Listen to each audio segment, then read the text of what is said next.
Chers dames, chers messieurs, ce qui devait arriver est sur le point de se produire. Israël est en état d'alerte maximale. De son côté, l'Iran évoque un djihad global contre les intérêts américains et israéliens. Concrètement, cela signifie une chose: l'activation simultanée de tous les relais iraniens dans la région. Ces forces que l'on appelle les proxys. Du Liban au Yémen, de la Syrie à l'Irak, tous les fronts pourraient s'embraser en même temps pour faire face à cette nouvelle réalité. Mais alors, pourquoi nous sommes dans cette situation? Et qu'est-ce qui se passe-t-il vraiment? C'est de cela qu'il est question d'aborder ensemble dans cette vidéoconférence. Mais avant d'aller en profondeur, poussez les j'aime, laissez vos commentaires et partagez cette vidéo au maximum. Et ceux qui ne sont pas encore abonnés, il est temps de cliquer sur le bouton suivre pour rejoindre votre communauté. Allons-y directement dans les détails. Alors, hier, lors d'un appel téléphonique entre le secrétaire d'État américain Marco Rubio et le premier ministre israélien Benjamin Netanyahu, les États-Unis ont évoqué d'éventuelles frappes américaines contre l'Iran. Et de son côté, l'Iran a averti par la voix du président du Parlement iranien, l'Iran a averti le président Trump que toute attaque américaine entraînerait Téhéran à riposter en frappant Israël et les bases militaires américaines dans la région. Donc, Israël et les bases américaines dans la région deviendront des cibles légitimes. C'est de cela qu'il s'agit. Et une déclaration de djihad global contre les Américains et les Israéliens sera définitive si Saïd Khamenei ou l'Iran sont ciblés par les États-Unis, où Israël a déclaré l'ayatollah Cheikh Mohsen Araki, l'un des membres du conseil d'experts iranien, ceux qui sont chargés d'élire ou de destituer le guide suprême en question. C'est vraiment un organe très puissant de la République. Chers messieurs, la situation commence à s'empirer. L'Iran et les États-Unis sont sur le point d'entrer dans les choses sérieuses.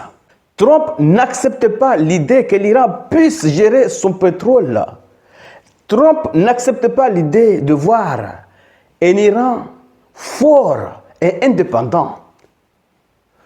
Tous les pays producteurs de pétrole doivent être soumis aux exigences des Yankees. Dans le cas contraire, ça, c'est comme une déclaration de G. Chez messieurs, les États-Unis et Israël ont des plans pour l'Iran, pour renverser le régime en place, ce qui est improbable, pas impossible, mais extrêmement difficile. Puisque l'Iran, ce n'est pas comme le Venezuela. Le Venezuela, il y avait quoi? Il y avait un président et un gouvernement. Donc, et aux alentours, il y avait l'armée. Ce n'est pas comme l'Iran. En Iran, il y a l'armée de la République et il y a le corps des gardiens de la révolution islamique qui sont chargés de protéger le régime. Donc, inverser le régime, renverser le régime, cela signifie d'abord combattre les forces du corps de la révolution islamique avant de s'emparer du pays. Parce que même si les États-Unis arrivent à éliminer le guide suprême a déjà nommé 2 remplaçants et notre guide suprême va prendre sa place.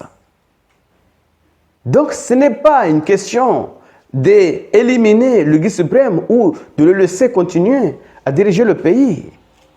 Si les États-Unis veulent vraiment renverser ce régime, ils devaient normalement détruire le corps du gardien de la révolution islamique qui sont là pour garantir la sécurité et les intérêts du régime dans la République et à l'extérieur du pays.